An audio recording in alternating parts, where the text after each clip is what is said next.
अस्सलाम वालेकुम नाज़रीन, अतहर हुसैन आपके साथ बहुत सारी ख़बरों के साथ और नई ख़बरों के साथ नए सवालात के साथ फिर हाज़िर हो गए। और आज आपसे कुछ नई नई बातें करेंगे, जिसमें एक तो माफ़ियों का दौर शुरू हो चुका है। मुझे ऐसा लग रहा है MQM के बानी व कायद अल्ताफ़ हुसैन से खातून ने माफ़ी मांगी। वो खातून कौन थी, अभी हम बात करते हैं इस पर। और अगर ये माफ़ियों का सिलसिला जारी रहा तो ये भी पता करेंगे अपने दोस्त से कि ये माफिया जो है, जो अभी मौजूदा MQM सेटअप पाकिस्तान में चला रहे हैं, कि उनमें से भी कोई माफिया मांगने के लिए तैयार है या उसके लिए अभी वक्त दरकार है।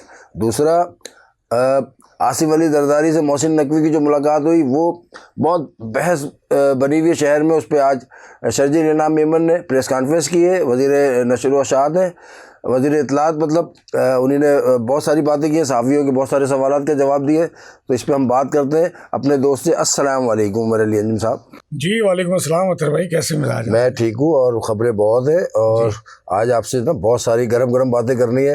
देखिए, आपने जो है ना बिल्कुल गैर जानिबदार होकर बात करनी है। आज जो है वो एक तो माफ़ियों का ऐलान भी हो गया है, मतलब माफ़ियों का ऐलान से मुराद कि किसी खातून ने माफ़ी मांगी, हम उस पर बात पहले बाद में करेंगे। पहले थोड़ा सा MQM की तरफ आते हैं। MQM के कोई बहुत सख्त मुतालबात जो है वो गवर्नमेंट के साथ चल रहे हैं, हुकूमत सिंध के साथ, वज़ीर आज़म के साथ। हुकूमत सिंध उनकी बात नहीं मान रही तो उनको वज़ीर आज़म के पास जाना पड़ रहा है। वो 28वीं तरमीम में जो है वो कह रहे हैं कि हम साथ नहीं देंगे। कुछ तरह की बातें चल रही हैं, मगर असल बात तो आप बताएंगे चल क्या रहा है। पहले तो हम इस पर बात करते हैं। देखिए अतर भाई, गुज़िश्ता रोज़ MQM की मरकज़ी क़यादत का इजलास हुआ है, जिसमें तय किया गया है कि जो सिंध हुकूमत की परफॉर्मेंस है गुज़िश्ता 17-18 साल से, इस पर ईद के बाद बाकायदा एक एहतजाजी तहरीक प्लान हो रही है, जो कि मैं पहले भी बता चुका हूँ कि MQM एहतजाज के ऑप्शन पर जा रही है। सही है। और इतनी शदीद वो एहतजाजी तहरीक होगी, और इलेक्शन की तरफ भी तो जा रही है, वो भी तो नाज़रीन को बताएंगे कौन सा इलेक्शन होने वाला है। मैं बात करता हूँ आपसे, लेकिन पहले हम इसकी बात करते हैं। एहतजाजी तहरीक की तरफ जा रही है MQM, जिसके लिए वो GTA, PTI, जमात इस्लामी समेत तमाम जितने यहाँ के स्टेक होल्डर्स हैं, जमात इस्लामी उनसे भी बात करेगी। अच्छा। जी, वो शिरकत की दावत देगी। अच्छा। और इस हवाले से मुशावरत चल रही है MQM की। और MQM एक तरफ ये भी सोच रही है कि 28वीं तरमीम पर, जैसे गवर्नर के हवाले से पिछले दिनों हमने सुना कि जरदारी साहब मुतारिक हो गए और पीपल्स पार्टी कोई बैक ऑफ का ऑप्शन इस्तेमाल कर सकती है, तो MQM ने दूसरी जानिब ये भी फैसला कर लिया है कि अगर 28वीं तरमीम में हमारे साथ हाथ होता है तो हम पहले मरहले में वजारतें छोड़ेंगे वफाक की, उसके बाद असेंबलियों से इस्तीफे देंगे, और MQM भरपूर अब रोड की सियासत करेगी। इस्तीफा देने के बाद गवर्नमेंट रहेगी या नहीं रहेगी, मैं ये मेरा सवाल ये है। देखें, अब ये तो हुक्मरान तय करेंगे, क्योंकि ये गवर्नमेंट बनी MQM के वोटों से थी। सही है। MQM नहीं रहती तो फिर PTI के लिए ऑप्शन खुल जाएगा। तो ये तय करना पड़ेगा हाकिम वक्त को, जो कराची की तमाम दुहाइयाँ सुनने के बावजूद, गुल प्लाजा जैसे वाक़े के बावजूद कराची नहीं आए। कराची नहीं आए। तो अतर भाई, अब देखते हैं कि MQM किस तरफ जा रही है। रही में इलेक्शन की बात रह गई कि MQM को इलेक्शन की तरफ जा रही है। वो कौन सा इलेक्शन है? MQM कंटोनमेंट बोर्ड के इलेक्शन, कंटोनमेंट बोर्ड के इलेक्शन, बल्दियाती इंतखाबात की तैयारियां शुरू कर चुकी है। और MQM ने अपने जिम्मेदारान को, इलाकाई जिम्मेदारान को कहा है कि हमें 10,000 से ज़ायद अफराद इस वक्त दरकार है। 10,000 कारकुन है भी MQM पाकिस्तान में? मेरे ऐसे पूछ रहा हूँ मैं, सवाल यकीनन होंगे अतर भाई।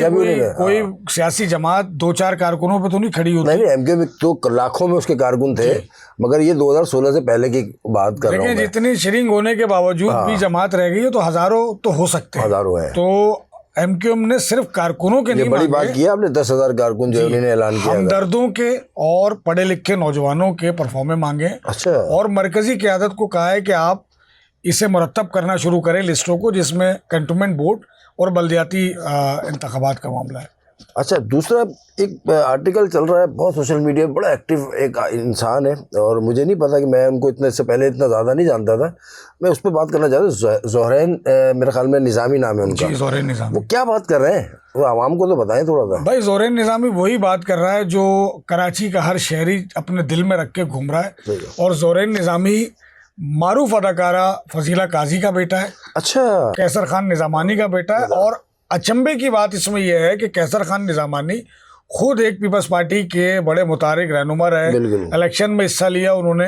वो जियाले हैं, उनके साथ ये टैग लगा हुआ है कि वो पीपल्स पार्टी के जियाले हैं, लेकिन उनके बेटे ने पाकिस्तान से बाहर जाके जो पाकिस्तान की सूरत है, क्योंकि पाकिस्तान से निकल के आपको पता चलता है, या आप कराची से निकल के इस्लामाबाद चले जाए, मैं तो रहता हूँ वहाँ, सही है, आपको पता चलता है कराची के साथ जुल्म क्या हुआ क्या है। हो रहा है। तो उसने निज़ाम के खिलाफ एक आर्टिकल लिखा जिस पर लोगों ने उससे पीटीआई से नथी करने की भरपूर कोशिश की है, लेकिन वो जो बात कर रहा है वो बात इस वक्त हर पढ़ा लिखा नौजवान कर रहा है। अच्छा, जो शहर के साथ जुल्म हुआ है, यहाँ बताने की बात और समझाने की बात यह है मैं ये पूछना कि चाह रहा हूँ, अपने ही घर से उस लड़के ने, आज अवाम में शऊर इस कदर आ चुका है कि अपने ही घर से उसने बगावत की, सियासत की बगावत की, सियासत की बगावत की। ज़ोरैन निज़ामी एक बड़ी फैमिली से ताल्लुक रखता है, कैसर खान निज़ामानी और अच्छा, फजीला मुझे गाजी ये के नहीं पता था साहबजादे। कि वो जी अता भाई, कैसर साहब के साहबजादे हैं।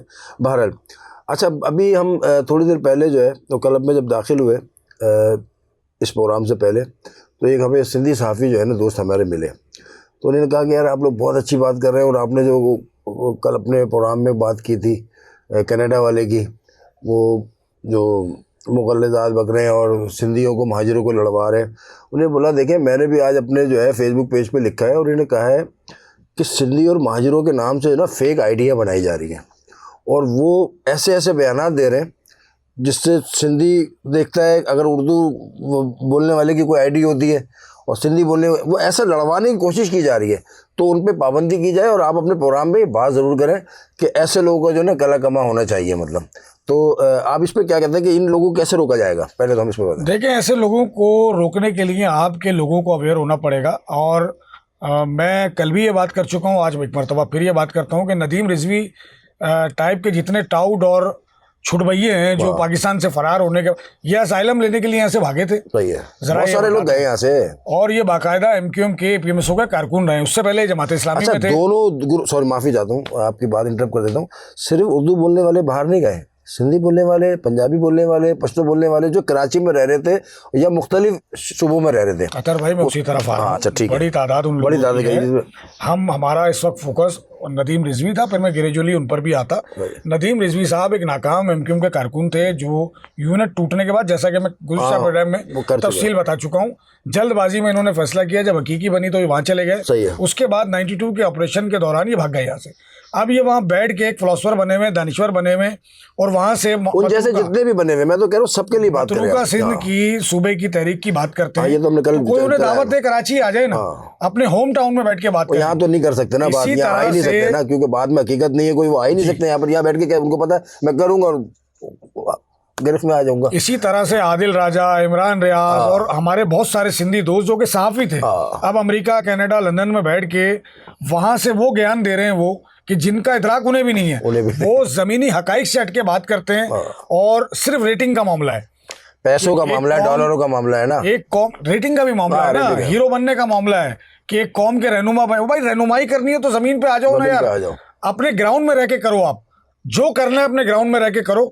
देखें, एमक्यूएम में भी ऐसी मिसालें आपको मिलती हैं, बेशतर रहनुमा 92 के ऑपरेशन के बाद भाग गए, सही है, ठीक है, लेकिन हम जब बात करते हैं तो डॉक्टर फारूक सत्तार की हम तारीफ करते हैं, हम कुछ और ऐसे रहनुमा हैं जो ग्राउंड पे मौजूद थे और फेस कर रहे थे चीज़ों को। इसी तरह मुस्लिम लीग नून में ख्वाजा साद रफीक और इस तरह के लोग आपको नजरियाती मिलते हैं। इसी तरह से पीपल्स पार्टी में आप आ जाएं तो रज़ा रब्बानी और इस तरह के लोग आपको नजर आते हैं, सीधा लोग हैं, ताज हैदर हुए, एतजाज एहसन हुए, ये वो लोग हैं जो ग्राउंड पे खड़े होकर फेस कर रहे थे और जमहूरी अमल को कायम भाई। ऐसे लोगों के लिए ना मेरे ख्याल इदारों को मुतारिक होना चाहिए, वो हमारे वो इदारे हों जो कानून नाफिज करने वाले इदारे हैं, या वो इदारे हों जो इन तमाम सेक्शंस को डील करते हैं, सही है, साइबर क्राइम और इस तरह के जितने इदारे हैं, उन्हें चाहिए कि वो इन तमाम लोगों की आईडी कम से कम पाकिस्तान में बैन करते हैं। चले ठीक है भाई, ये आपको बैन करना चाहिए, जो इदारे हैं वो ऐसे लोगों को जो है वो बिल्कुल सफाया करना चाहिए, और ये लड़वाने के जो है ना साजिश करते हैं ये लोग, और साजिश में इनको कामयाब नहीं होने देना। और हम सबको भी चाहिए, जितने भी ये सोशल मीडिया पे जो देखते हैं, पढ़ते हैं, सुनते हैं, उन सबको चाहिए कि ऐसे लोगों को रद्द करें और अनफॉलो करें, अगर फॉलो किया हो तो इनको अनफॉलो करें। अब हम दूसरी तरफ चलते हैं। कल शर्जील इनाम मेमन साहब ने जो है प्रेस कॉन्फ्रेंस की है, और उन्होंने कहा है कि जो मीडिया पर कल खबरें चल रही थी कि वो सबको डांट फैला दी और सारी चीज़ें कर दी है। मोहसिन नकवी आए थे और मोहसिन नकवी के लिए जो बात की कि उनको इंचार्ज बनाना है, जो भी आप इसको अभी देखेंगे, अल्फाज मेरे पास सही नहीं आ रहा अल्फाज उसका, तो उन्होंने रद्द किया है कि ऐसी हमें किसी को डांटनी पड़ी, मगर क्योंकि आसिफ अली जरदारी हमारे बड़े हैं तो वो डांट सकते हैं। इसका मकसद कहीं ना किसी को डांटा वाटा है, या ये कराची तरक्की की तरफ जा रहा है या नहीं है, या उनको शामिल करेंगे या नहीं? देखें, मोहसिन नकवी साहब खुद नहीं आए थे, उन्हें ज़रा ये बताते हैं कि मुल्क के चंद बड़ों ने भेजा था। और कराची की जो मौजूदा सूरत हाल है, वो जो सोशल मीडिया और कौमी मीडिया पर ख़बरें चलती हैं, और जो ताजरों ने और आम आवाम ने अब लोगों को कहना शुरू किया है कि मरियम भेज दें, तो ये सारी चीज़ें वो भी देख रहे हैं बैठ के। तो वफाक के चंद अहम तरीन नुमाइंदों ने मोहसिन नकवी साहब को यहाँ भेजा था। सही है।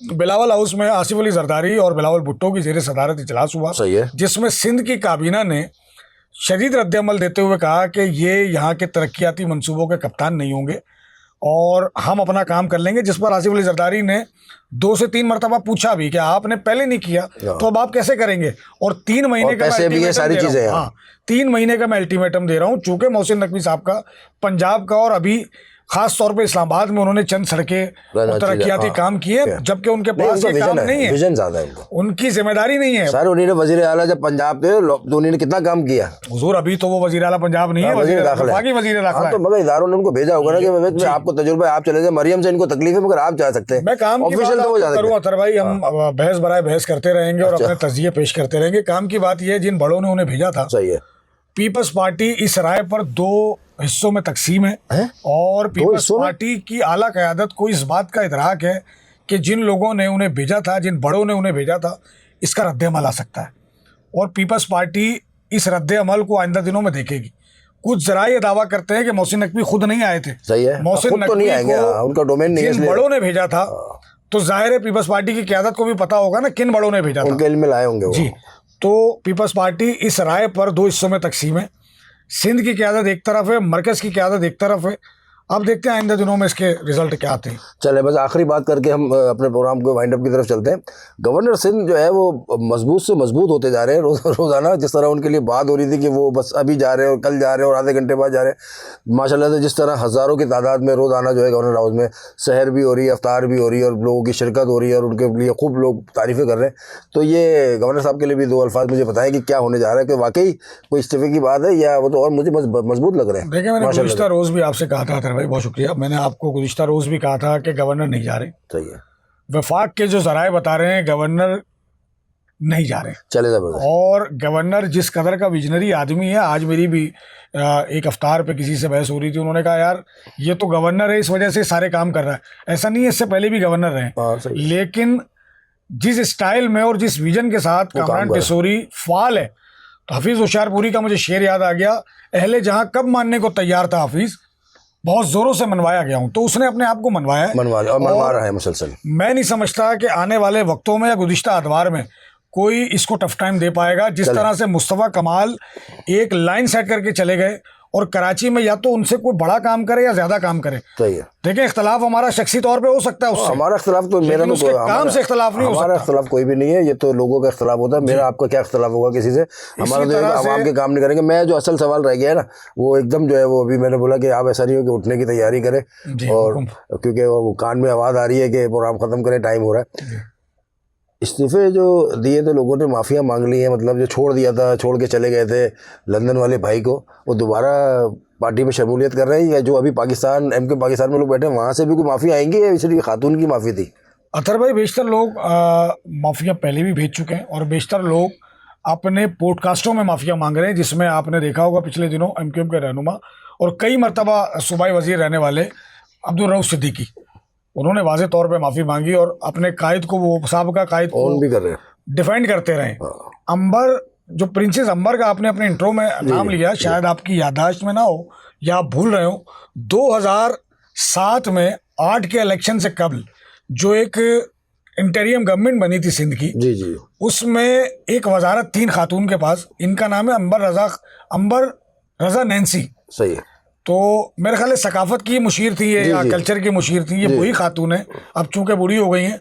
इन्होंने गुज़िश्ता कुछ अरसे कबल MQM के कायद अल्ताफ़ हुसैन के ख़िलाफ़ कोई पोस्ट की थी, उसके बाद अब ये राय रास्त में आ गई हैं, लाई गई हैं, राय रास्ते या लाएगा कौन? अभी तो लाने वाला कोई है ही नहीं ना। अभी तो आपका जमीर जागेगा ना तो आप आ सकते हैं, लाएगा कौन? मतलब अभी लाने वाला, से माफी मांगने वाले ही क्या जमीर जागता है? हाँ नहीं तो देखो अभी तो उनसे माफी मंगवाने का वक्त नहीं है ना। जब माफी मंगवाने का वक्त होगा तो एक लाइन लगी हुई होगी, वो तो हमें पता है, जहाज भर के गए और हुकूमतें बनी है, तो ये भी इधर ऐसा हो जाएगा। बहरहाल हम देखेंगे कि अल्ताफ हुसैन से और कितने सियासतदान या कितने कारकुन और ओहदेदार जिम्मेदार कितने लोग जो है वो माफिया मांगेंगे, ये तो वक्त बताएगा, क्योंकि ये लाइनें लग सकती हैं। अब मुझे और उमर अली अंजुम को इजाज़त दे इस आखिरी सवाल के और जवाब के साथ। अस्सलाम वालेकुम।